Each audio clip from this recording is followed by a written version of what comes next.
Welcome guys.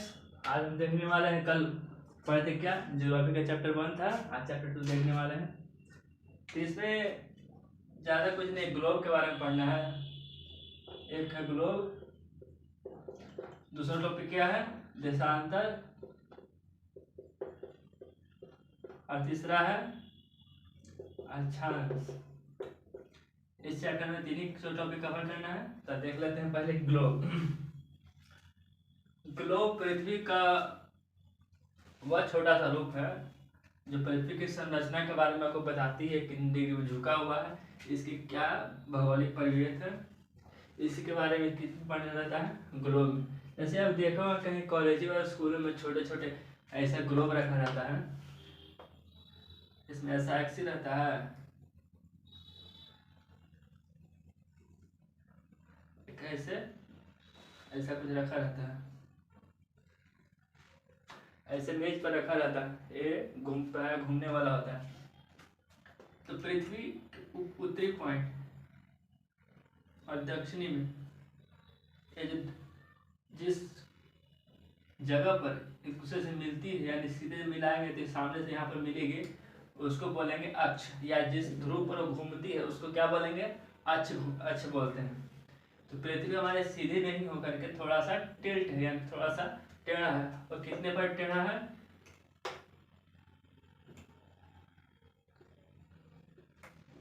ये 23.5 degree झुका हुआ है।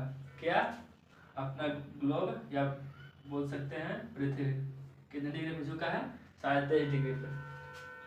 ये कई आकारों में आ सकते हैं, छोटे आकार में आ सकते हैं, इतने छोटे आ सकते हैं पॉकेट में भी ले सकते हैं, या ये बड़े बड़े साइज में भी आता है, जितना दिख रहा है अभी उतना साइज में भी आता है। जैसे कॉलेजों में स्कूलों में कि जो प्रिंसिपल का ऑफिस रहता है उस पर एक रखा रहता है।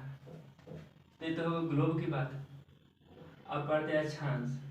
अब ग्लोब पर मान लीजिए आप किसी का नक्शा है, गोल है, तो अब पहचानेंगे कैसे कि हम लोग कहाँ पर हैं। उसका निर्देशांक करने के लिए पहले आपको जब कक्षा जब 10th में थे तो आपको पढ़ना था निर्देशांक, ऐसा इसमें इधर था 1 2 3 -1 -2 -3 -1 -2 -3 1 2 3 ऐसा था। अब किसी चीज का निर्देशांक देने के लिए मान लीजिए बिंदु यहाँ पे है, तो इसको कैसे निर्देशित करेंगे कि वस्तु कहाँ पे है। तो पहले किसका लेंगे, पहले एक्स अक्ष का लेंगे। कौन सा अक्ष था पहले, एक्स, और एक कौन सा, वाई अक्ष। तो पहले एक्स अक्ष का लेते थे। तो इसमें जो पॉइंट है एक्स अक्ष पर कहाँ पे मिलती है, 2 पे, 2 हो गया। और वाई पे कहाँ मिलती है, यहाँ पे 2 पे भी, तो 2 2 इसका निर्देशांक है। यानी कि इसका के लिए किसी चीज का निर्देशित करने के लिए कम से कम 2 चीजों की आवश्यकता होती है, एक तो एक्स अक्ष और दूसरा वाई अक्ष। तो एक्स के लिए कितना पर हो गया, 2 पर, और वाई भी 2 पर हो गया। तो कहाँ पर स्थित है, 2 2 पे स्थित है।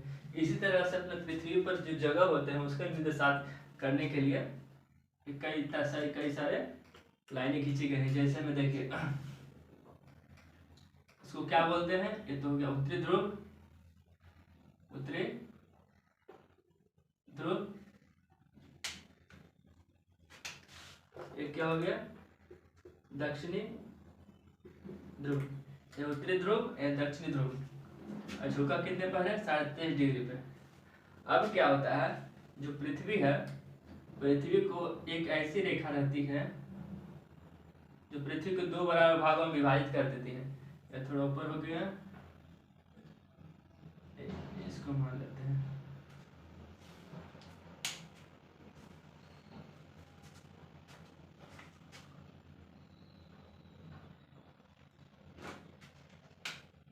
दो भागों में बांट गया, ऊपर और नीचे का भाग। जो ऊपरी भाग रहता है उसको हम बोलेंगे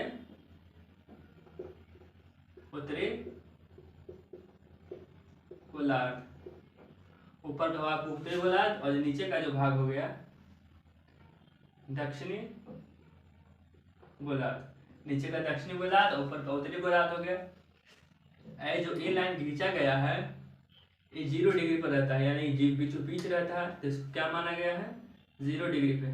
तो 0 डिग्री का जो अक्षांश है, जो पृथ्वी को 2 बराबर भागों में बांट देती है, उसको क्या बोलेंगे, विषुवत रेखा। विषुवत रेखा या इसको भूमध्य रेखा भी बोलते हैं। अब इसके ऊपर में जो ऊपर का भाग है 23.5 डिग्री पे एक और रेखा गुजरती है जो महत्वपूर्ण रेखा है, वो 23.5 डिग्री पे भी झुकी रहती है। जैसे अपना पृथ्वी कितने पर है 23.5 पे, ये भी 23.5 पे झुका रहता है। इसका क्या नाम है? कर्क रेखा। अब इसके ऊपर जाएंगे, यहाँ पर एक और रेखा खींची रहेगी 66.5 पे, 66.5 पे रहेगी। और एक और रेखा रहेगी कहाँ नीचे में, ये कौन सी रेखा रहेगी? मकर रेखा। ये कितना पर? 23.5 डिग्री पर भी रहता है। अब ये तुम्हारे विषुवत रेखा सबसे ज्यादा गर्मी इसी रेखा पर पड़ती है, क्योंकि सूरज का डायरेक्ट किरण यहीं पे आता है। जो अपना जो भारत है, अपना भारत यहाँ पे यहाँ पे आता है, यानी कहाँ कौन सी रेखा पे? कर्क रेखा पे आती है। कौन सी रेखा पे? कर्क रेखा अपना भारत आता है। अब तो मान लीजिए आप बता सकते हैं गुजरात से गुजर रही है, तो आपसे पूछा जाएगा कि भारत के स्थान कहाँ पे है, तो कैसे बता सकते हैं? इसके लिए कम से कम दो चाहिए, जैसे इसमें है एक तो x अक्ष का और एक y अक्ष का। तो मान लीजिए तो x अक्ष हो गया और y अक्ष चाहिए, तो जो इसी तरह से जीरो से है, जीरो से लेकर के बढ़ते बढ़ते 1-2 डिग्री करते करते करते करते कितना चला गया ऊपर में जाके यहाँ केंद्र में, यानी कि ध्रुव के केंद्र में कितना डिग्री? 90 डिग्री। ध्रुव के ऊपर और ध्रुव के नीचे कितना डिग्री रहता है? 90 डिग्री। ऐसे करते करते जो अक्ष रहता है वो जीरो से लेकर के 90 तक रहता है, यानी कि 90 ऊपर और 90 नीचे अक्ष रहते हैं। तो हो गया क्या? उत्तरी ध्रुव और नीचे का 90 डिग्री का दक्षिणी ध्रुव हो गया। तो ये तो हो गया अक्ष, इसको क्या बोलेंगे? विषुवत रेखा हो गया। अब जो अक्षांश होता है 23.5 डिग्री पे, 66.5 डिग्री पे, इसमें क्या होता है? मान लीजिए सूर्य है, पहले इसको मिटा देते हैं।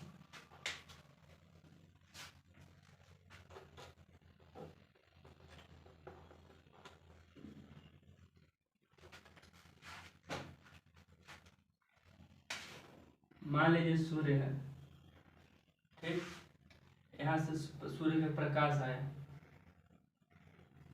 ये तो सीधा तो है ही नहीं, ये थोड़ा टिल्ट है, तो सूर्य का किरण आया यहाँ पे, यहाँ पे, ये तो सीधा दिख रहा है। जब ये झुका रहेगा तो सूर्य का किरण कहाँ जाएगा? यहाँ पे जाने लगेगा, यहाँ पर थोड़ा तिरछा हो जाएगा। जब ऐसे झुका है तो सूर्य का किरण यहाँ पे जाने जाएगा, यानी कर्क रेखा पे। जब कर्क रेखा पर सूर्य का किरण जाएगा तो जो इधर का इलाका है, अपने भारत का इलाका, वो अधिक गर्म रहेगा। जब यहाँ पे क्या रहेगी, तमिलनाडु का जो क्षेत्र है प्राय गर्मी रहता है, क्योंकि विषुवत रेखा के बहुत ही नजदीक, देखते हैं कितना नजदीक है, विषुवत रेखा बहुत ही नजदीक पड़ता है।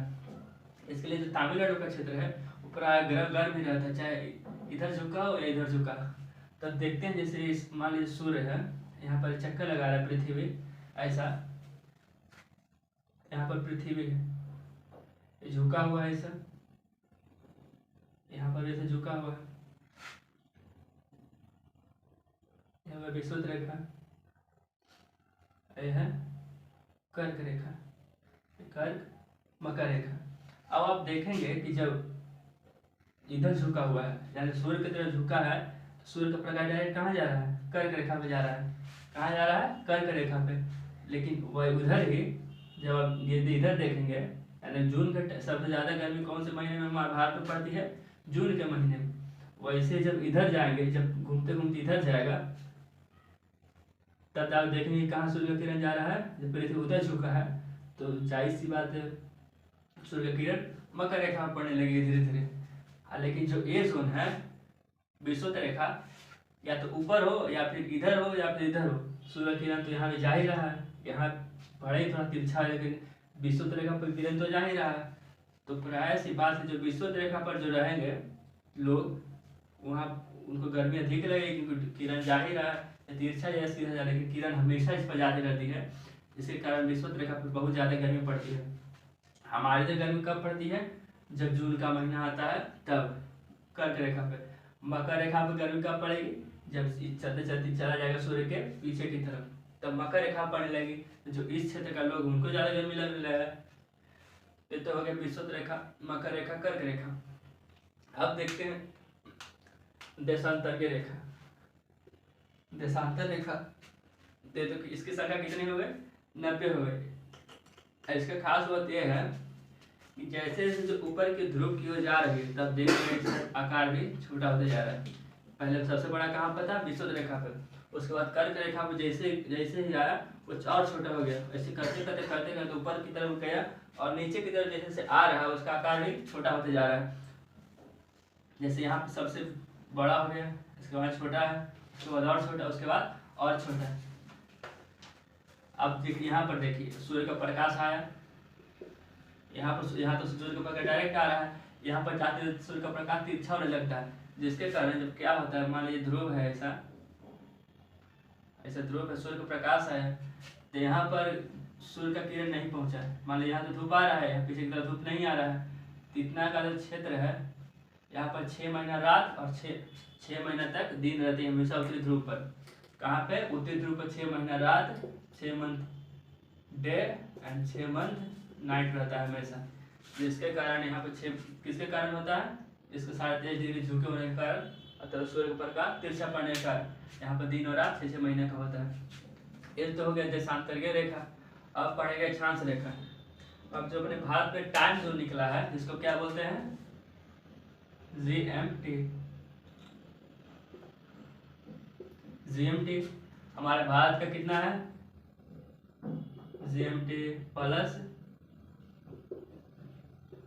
ऐसा। आप टाइम और सेटिंग में जाएंगे तो देखेंगे कि ऐसा ही हमारा टाइम जोन लिखा हुआ है। अब टाइम का निर्धारण कैसे होता है, जब पहले के टाइम में क्या हुआ था, जब टाइम का शुरुआत हो रहा था तब जो ग्रीन बीच था, यहाँ पे मान लीजिए एक देश है ऐसा ग्रीन बीच, वहां से माना गया कि एक जो रेखा गुजरेगी, ऐसा कुछ एक रेखा गुजरेगी जो इसके पूरब में होगा, एक साइड पूरब हो गया यानी ईस्ट, और जो ए साइड का जो भाग हो गया उसको बोलेंगे वेस्ट।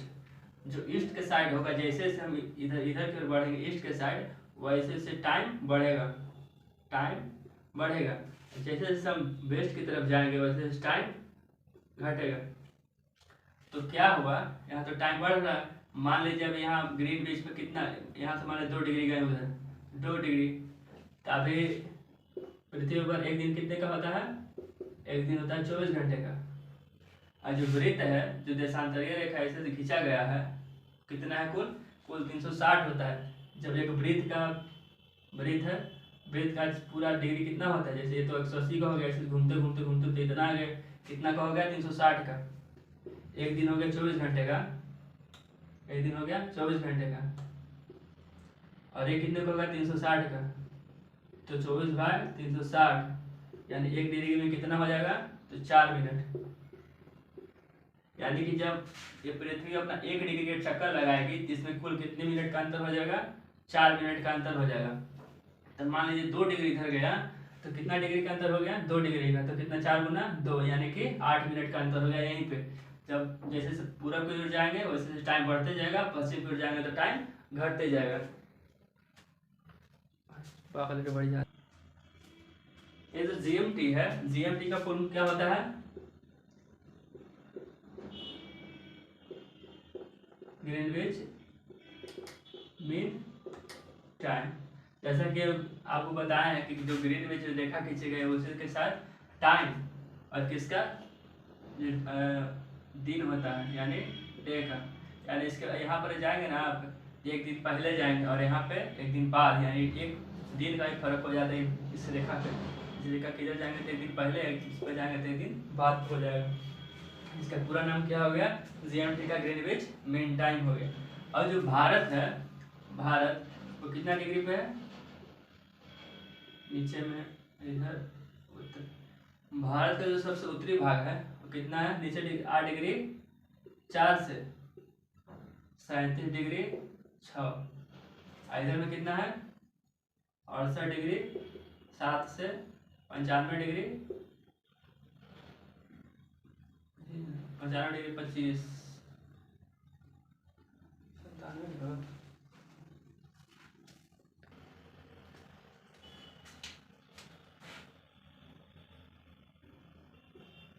97 डिग्री 25 है। अब देखते हैं टाइम निकलता है कैसे, टाइम हम लोग कैसे निकाल सकते हैं। अब जो गुजरात का जो पूर्वी हिस्सा है कौन सा 97 डिग्री 25, और जो दक्षिणी दिशा मतलब पश्चिमी हिस्सा कितना है 68 डिग्री 7, ये कितना घंटा है 97 डिग्री 25। तो मान लीजिए 97 हो गया, 97 डिग्री 25 हो गया, ये कितना 68 डिग्री 7, 68 डिग्री 7। अब इसको घटा लेते हैं, कितना हो गया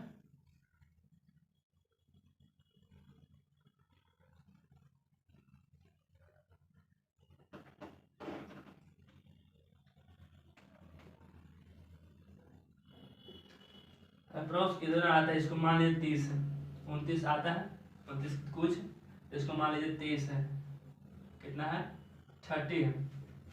ये दोनों का अंतर कितना है 30 डिग्री का अंतर है दोनों के बीच में। और जो 30 डिग्री है तो आपको क्या बताए थे निकालने पे कितना आता है, 1 डिग्री में 4 मिनट आता है। यहाँ पर 30 डिग्री का अंतर है, इसके पूर्वी तथा पश्चिमी हिस्से के अंतर में कितना है 30 डिग्री। तो आप देखेंगे कि इसका टाइम और इसका टाइम में कितना फर्क हो सकता है। आप वैसे देखते होंगे, आपने सुना ही होगा सबसे पहले दिन कहाँ पर होता है, इस साइड में पूर्वी साइड में, और जो पश्चिमी साइड में जो गुजरात का भाग है उधर सबसे लेट पे दिन होता है। तो कितना हो गया अंतर 30 डिग्री का, 1 डिग्री में कितना हो गया 4 मिनट, तो 30 डिग्री में कितना हो गया 120 मिनट, यानी कितना हो गया आवर में करें तो बाय 60 कितना हो गया 2 आवर। यानी कि जो भारत में जो गुजरात का हिस्सा है, जो अरुणाचल प्रदेश का हिस्सा है, अरुणाचल प्रदेश में दिन पहले हो जाता है और 2 घंटे अरुणाचल प्रदेश को 2 घंटे बाद, यानी कि कब, जैसे यहाँ पे 6 बजे दिन हो गया तो यहाँ पर अब जाएंगे तो यहाँ 8 बजे दिन होगा, 2 घंटे बाद होगा। इस तरह से टाइम निकलता है। जैसे कि हमारा भारत कहाँ पे है 68 डिग्री 7 पे मान सकते हैं, 68 डिग्री 7 पे। तो 68 डिग्री आप 7 को देखेंगे, 68 डिग्री 7, 1 डिग्री में कितना हो गया 4 मिनट। जीएमटी निकालने पर कितना आता था हम लोग 5 मिनट 5 घंटा 30 कितना में प्लस में, आपको पता ही थी। जैसे इसके पूर्व साइड जाएंगे तो टाइम बढ़ेगा, इधर जाएंगे तो टाइम घटेगा। तो अपना भारत इसके पूर्व साइड में है, तो ऐसे 68 डिग्री 7 मान लेते हैं, 68 डिग्री 7 मान लेते हैं। तो इसका अगर निकालेंगे 4 से गुना करिए,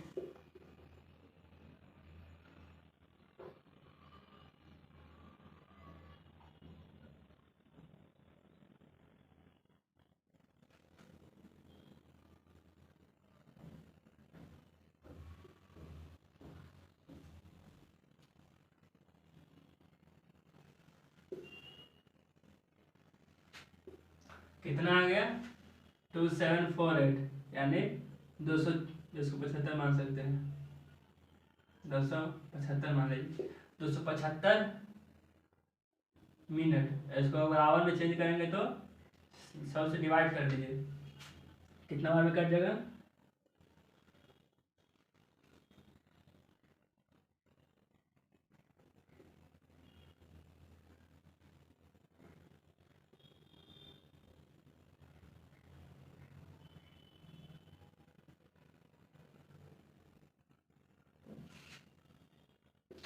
45 कुछ आता है। ये कहाँ पे आता है, इसके पश्चिमी हिस्से में कितना 45 प्लस 45.5 समथिंग इतना आता है। कहाँ पे, इसके पश्चिमी भाग में। तो जैसे कि आपको पता है कि जब आप अरुणाचल प्रदेश की तरफ जाएंगे यहाँ से यहाँ तो 2 घंटे का फर्क होता है। तो आप अगर इस पर 2 घंटे ऐड करेंगे तो कितना हो जाएगा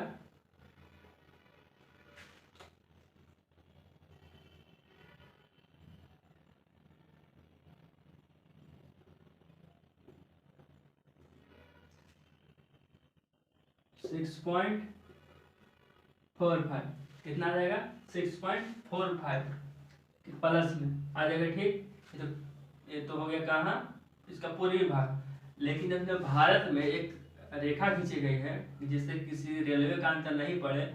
मान लीजिए अगर अंतर पड़ेगा तो मान लीजिए यहाँ से ट्रेन अगर खुला 3 बजे, इसके हिसाब से अगर टाइम यहाँ पर 3 बज रहा है, लेकिन यहाँ पर कितना बज रहा होगा, यहाँ पर 2 घंटे तो आगे चलता है, अगर पीछे चलता है तो यहाँ पर कितना हो जाएगा, यहाँ पर 1 बज जाएगा। अगर यहाँ 3 बजे खुला, मैं यहाँ बोला कि हम पहुँचेंगे 5 बजे, तो ये तो बैठेगा ही 3 बजे, यहाँ तो कहाँ पहुँच पाएगा। इसके लिए एक भारत में एक लाइन खींचा गया है, उसी को मान्यता दे दी गई कि इसी के जो रेखा है इसी से मान्यता रेखा खींची गई, इसी से टाइम का पता चलेगा। कितने पे है? 82.5 पे,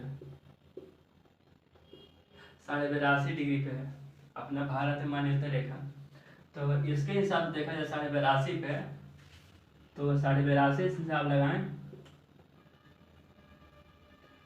तो कितना हो जाएगा? 4, 5 को 20, 8, 24, 25,